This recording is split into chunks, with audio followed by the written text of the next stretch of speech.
Hallo meine Süßen und willkommen zurück. Ich hatte euch ja über Instagram gefragt, ich glaube vorletzte Woche, was ihr als nächstes sehen wollen würdet, so rum. Und die große breite Masse hatte sich für ein Drag-Tutorial entschieden. Das haben wir letzte Woche gemacht. Das lief übrigens sehr, sehr gut, das Video. Vielen, vielen Dank. Falls ihr es noch nicht gesehen habt, verlinke ich das hier. Chromnägel übrigens, cute. Aber direkt auf dem zweiten Platz war der Wunsch, ich sollte doch mal wieder Drogerieprodukte testen. Und das habe ich natürlich nicht ignoriert, sondern habe mir das zu Herzen genommen. Ich habe mich ein bisschen auf die Suche gemacht und habe tatsächlich 3 Produkte gefunden, die ich gerne reviewen wollen würde. Bei einem davon habe ich leider heute den falschen Shade gegriffen, deswegen gibt es das irgendwann in der Zukunft. Aber 2 haben wir hier.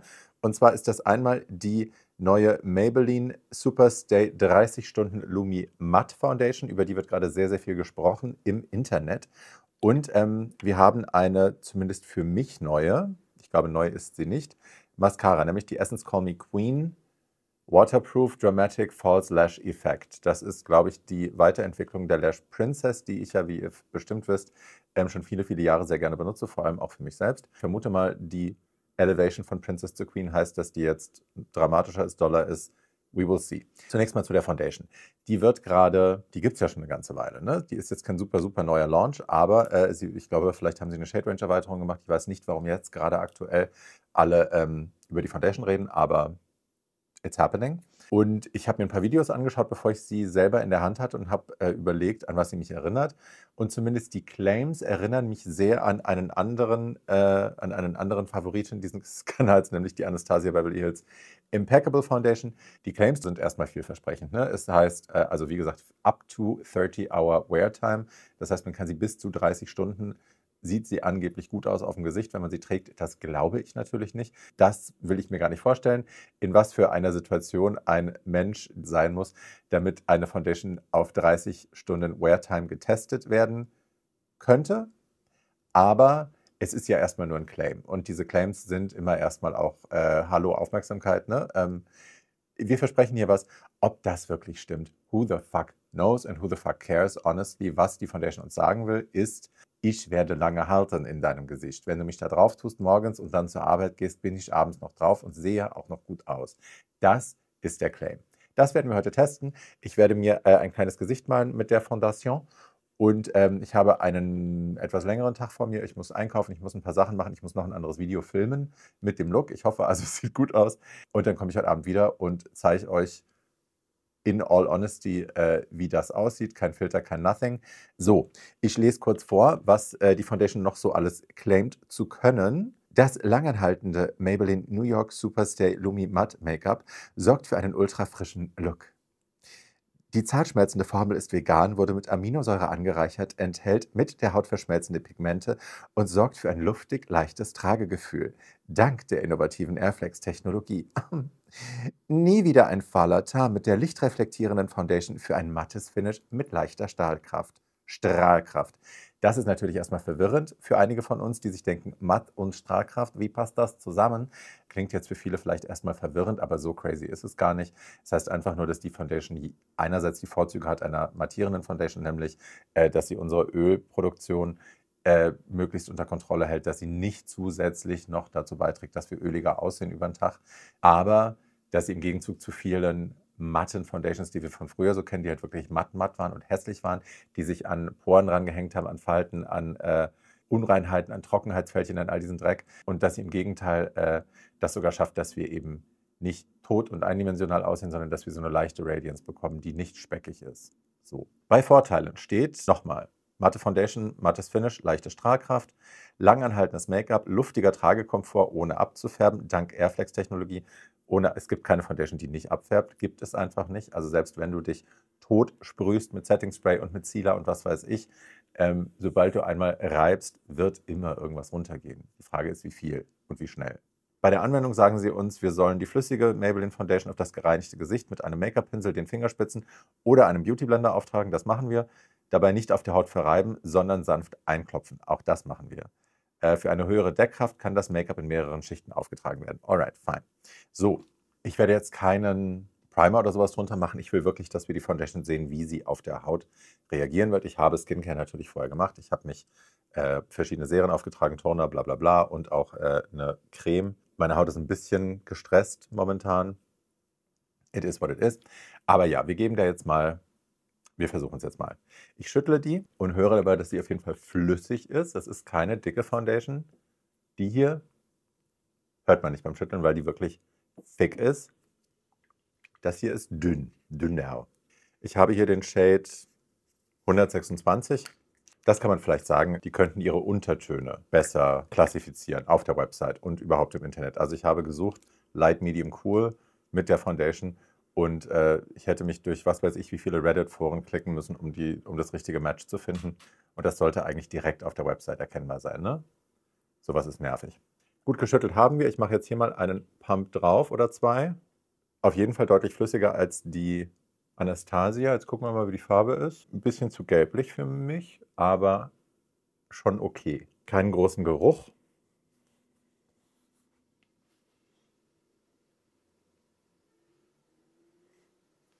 So, jetzt könnt ihr sehen, auf der Seite ist sie schon. Fühlt sich auf der Haut jetzt erstmal an wie nichts, ehrlich gesagt. Machen nochmal einen Pump.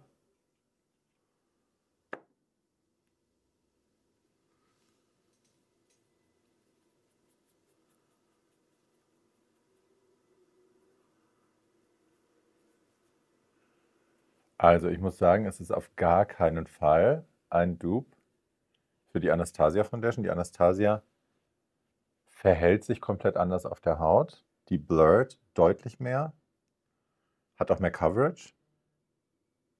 Ich bin ja keine Freundin von so viel Coverage Foundations eigentlich, bei mir. Vor Everyday Life. Hatte mich dann aber mit der Impeccable Foundation, irgendwie hat die mich so beeindruckt durch das Blurring und so. Und auch dadurch, wie matt sie war, ohne tot auszusehen, dass ich die irgendwie geil finde. Und die hier finde ich jetzt auch irgendwie geil, aber ich finde die nicht krass Full Coverage und ich finde sie auch nicht super matt. Also ich muss da noch mal überlegen, wie ich die finde. Ich mache jetzt noch mal ein bisschen mehr. Ich baue mir die ein bisschen auf, weil ich jetzt einfach sehen will, okay, wenn die wirklich Full Coverage, wenn ich die aufbaue bis zu Full Coverage, wie sieht die dann aus? Wird die dann cakey? Weil bis jetzt finde ich, ist es einfach eine ganz gut deckende, schöne Foundation. Weder Maximum Coverage oder Super Full Coverage noch super matt.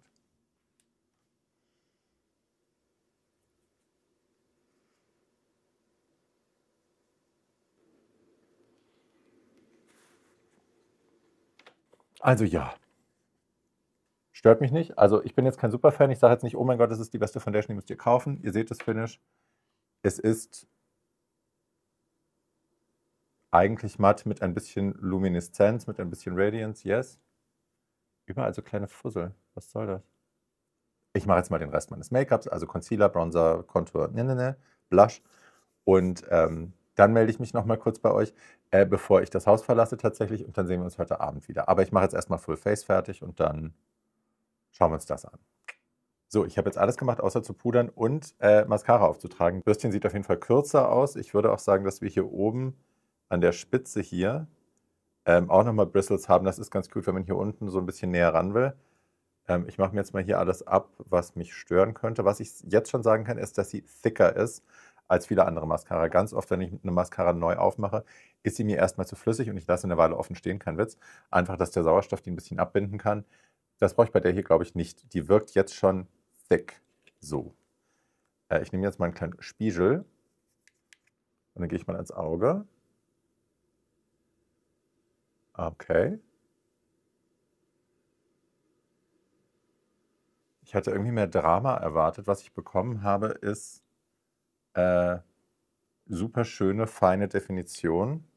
Das hier ist eine sehr, sehr schöne Mascara. Dramatic False Lash Effect. Sieht das aus wie False Lashes? No. Aber die sind sehr schön separiert. Ich mag auch den Make-up-Look tatsächlich jetzt sehr gerne. Machen wir eine kleine Lippe.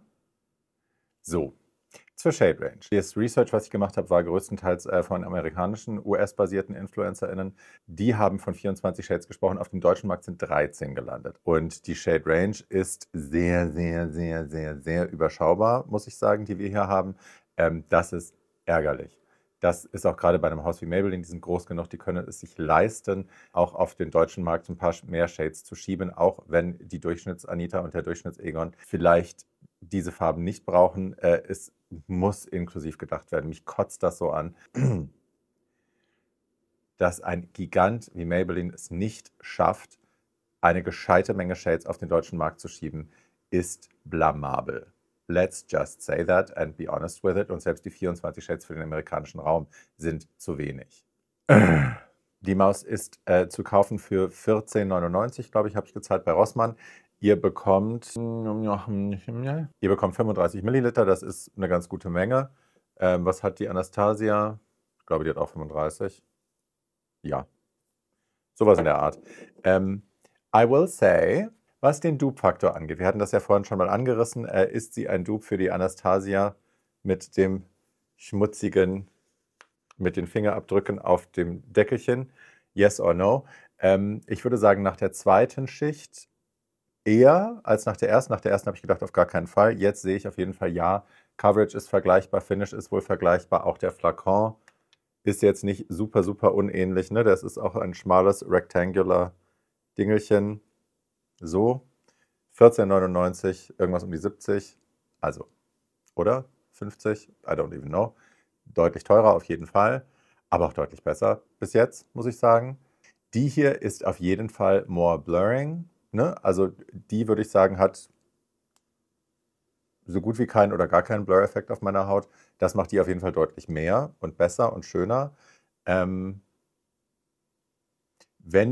ihr mir jetzt eine Pistole an den Kopf halten würdet und sagen würdet, okay, für die Zukunft entscheide dich für eine, würde ich bisher auf jeden Fall noch die nehmen. Ich muss mal schauen, wie die jetzt nach 10, 12 Stunden aussieht. Aber erstmal kein direkter Dupe, aber ganz nette Konkurrenz. Let's say that. So, dann kommen wir zur Mascara. Die Essence Call Me Queen Dramatic Lash False That's a lot of words. Essence Call Me Queen Dramatic False Lash Effect Mascara Waterproof. Diese Maus, ihr könnt es sehen, hat eine sehr schöne gefächerte Wimper gemacht. Ist es super dramatisch? Nein. Ist es also nach einer Layer. Ne? Die meisten von euch werden wahrscheinlich eure Mascara in mehreren Layern auftragen. Ich mache immer nur eine, weil ich will auch kein super Drama am Auge. Ich möchte eine schön definierte, getrennte Lash und das hat sie doll gemacht. Just for fuck's sake, lass uns nochmal eine Schicht drüberlegen und gucken. Okay. Ja, lässt sich tatsächlich dramatisch aufbauen und hat dann fast einen False Lash Effekt. Also meine False Lashes sind immer feiner und fedriger und dann auch wieder spiky, aber die verleihen eher so einen Smoke ums Auge als jetzt so clumpy Lashes. Aber ja, wenn ich es drauf anlegen wollen würde, nur mit einer Mascara maximale Dinge zu erzielen in meinen Wimpern, guten Abend. Also ne, das kann die, wenn man das will, geil. Und als jemand, deren Wimpern immer sofort die Biege machen, also ne, ich habe so eine Wimper, ich kann trotz Wimpernzange, Wimpernzange, wenn ich eine nicht wasserfeste Mascara drauf mache, sind die sofort wieder unten. Und auch mit ganz vielen wasserfesten halten die Curl nicht, sondern sacken wieder ab. Mit der hier stehen die wie Bombe. Und auch nach der zweiten Schicht, das ist echt unüblich. Das ist vielleicht auch ein Grund, warum ich immer nur eine mache, weil ich dann schon so happy bin, dass es überhaupt funktioniert hat und ich mein Glück nicht herausfordern will. Aber hier ist tatsächlich jetzt auch nach der zweiten Schicht, hängt da nichts. Also, die ist geil. Kann man kaufen. Hier. Essence Call Me Queen, Waterproof und die ganzen anderen Wörter. So, es ist jetzt 11. Ich werde jetzt meinen Tag beginnen und ne, ich muss jetzt noch das andere Video filmen, dann gehe ich raus, dann gehe ich einkaufen, dann muss ich noch einen Podcast schneiden. I have lots of shit to do. Ich werde zwischendurch was essen. Also ja, es wird ein ganz normaler Tag, relativ hektisch. Es ist nicht heiß, ich werde nicht schwitzen, obwohl es sieht nach Sonne aus. We will see. We will see, ihr Süßen. Ich melde mich heute Abend wieder und dann gucken wir uns das nochmal aus der Nähe an, ob das was geworden ist oder nicht. Bis später. Tschüss. So, wir haben jetzt 12:30. Das hat nicht so wahnsinnig lange gedauert mit dem Umfüllen mit dem anderen Video. Wenn ihr schaut, es ist Radiant. Ich habe nicht abgepudert vorher, ne? Erinnert euch bitte. Aber es ist jetzt auf jeden Fall hier schon ganz schön shiny. Und hier, also da, wo ich normalerweise auch glänzig werde, hier unterm Auge bin ich normalerweise nicht so shiny, da wundert es mich ein bisschen. Aber ich habe halt gar nicht abgepudert. Normalerweise pudere ich meinen Concealer immer. So, yes. Ich pudere jetzt nicht zwischen, weil wir ja gesagt haben, wir wollen sehen, wie die später aussieht. Aber ich kann jetzt schon sagen, shiny. Hi, meine Süßen. Der Tag ist rum. Es ist jetzt 7:45 fast. Upsi, there we go. Das heißt, ich habe die Foundation jetzt 9 Stunden drauf ungefähr. Ich habe vergessen, wann wir vorhin, ich glaube, ich habe um 12:30 Uhr das letzte Mal Check-in gemacht, aber ja, wann habe ich sie drauf gemacht? Halb 11, 11, sowas. Also ja, 9 Stunden. Und ich gucke jetzt mal. Also es war kein anstrengender Tag, ne? Ich habe keinen Sport gemacht oder so, aber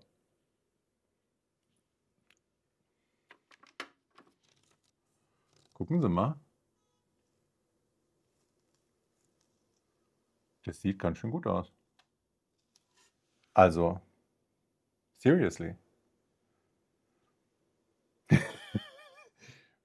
Ich fühle mich erinnert an den Moment am Ende des Videos mit der Anastasia Foundation, wo ich auch davon ausgegangen bin, dass ich sie nicht mögen werde, auch am Ende des Tages nicht mögen werde, und dann vor dem Ding saß und dachte, oh, kann man mal machen. Und so geht es mir jetzt ehrlich gesagt auch.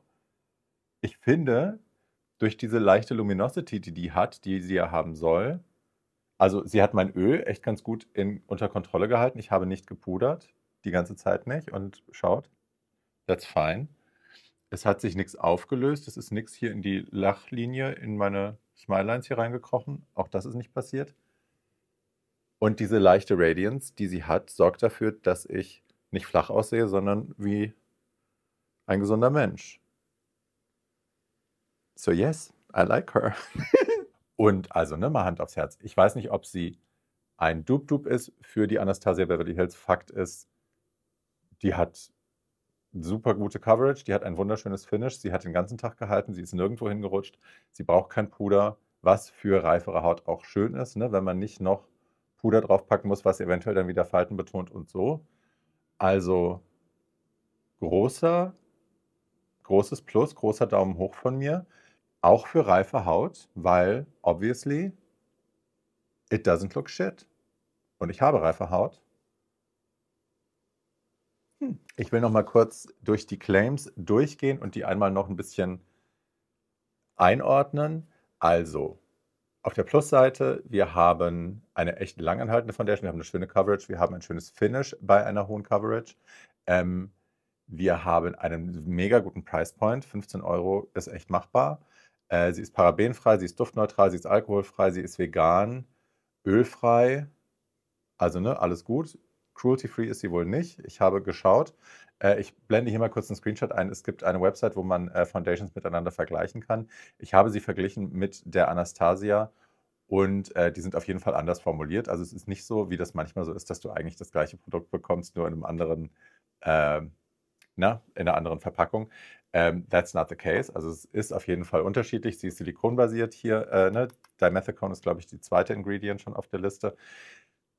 Was aber überhaupt nichts Schlechtes ist, ne? Es ist einfach nur eine Präferenzsache und eine Hauttypsache. Ich habe gesehen, dass es Leute gibt, die sie mit der Clinique Even Better Foundation vergleichen, die ja auch ein mattes Finish hat und ne, Long Wearing, bla bla bla. Die kostet 55 oder so. Also ja, ich glaube, wir haben da eine echt gute Foundation bekommen, die auch für reife Haut funktioniert, die nicht so blurry ist wie die Anastasia, aber fuck it. Das Ding ist also, wenn man eine Foundation will, die einem ein Finish gibt, mit dem man dann durch die Stadt geht und keiner sieht, dass man Make-up drauf hat, dann ist das die falsche Foundation, because it looks like Make-up. Da muss man Bock drauf haben und ich habe da auch Bock drauf. Und das ist ganz geil. Das erinnert mich, ich bin ja also ne, Ende der 70er geboren, ein Kind der 80er, also bin in den 80ern groß geworden. Es erinnert mich ein bisschen an so ein bisschen an das Make-up dieser Zeit auch, ne? Wenn Leute Geld hatten, wenn die so, es gab damals Dior, wenn die Leute sich so eine gute Dior Foundation leisten konnten. Die hatte dann schon Coverage, die hat alles so, da lag so ein bisschen was drüber, ne? Es war so ein, aber es ist nicht Coverage im Sinne von Cakiness, sondern es ist Coverage im Sinne von, yes, my skin is very even and yes, there's a product that did that, aber kannst du dir nicht leisten. Und in diesem Fall können wir es uns leisten, weil 15 Euro. Ich bleibe dabei, dass die Shade Range laughable ist. Das ist peinlich und scheiße und muss geändert werden. Maybelline. Nicht, dass ihr mir zuschauen würdet, aber do something. Das geht so nicht. Ich würde sagen, also gerade für die älteren Mäuse unter euch, die eine ähnliche Faltensituation haben wie ich, ne, die hier so feine Smilelines überall haben, wo gerne mal Foundation reinkriegt. Oder auch wenn ihr älter seid als ich und mehr Falten habt. Ich glaube, eine gute Skincare-Routine ist vorher gut. Also ne, dafür zu sorgen, dass die Haut wirklich gut mit Feuchtigkeit versorgt ist auf jeden Fall eine gute Idee. So oder so, aber gerade bei reiferer Haut.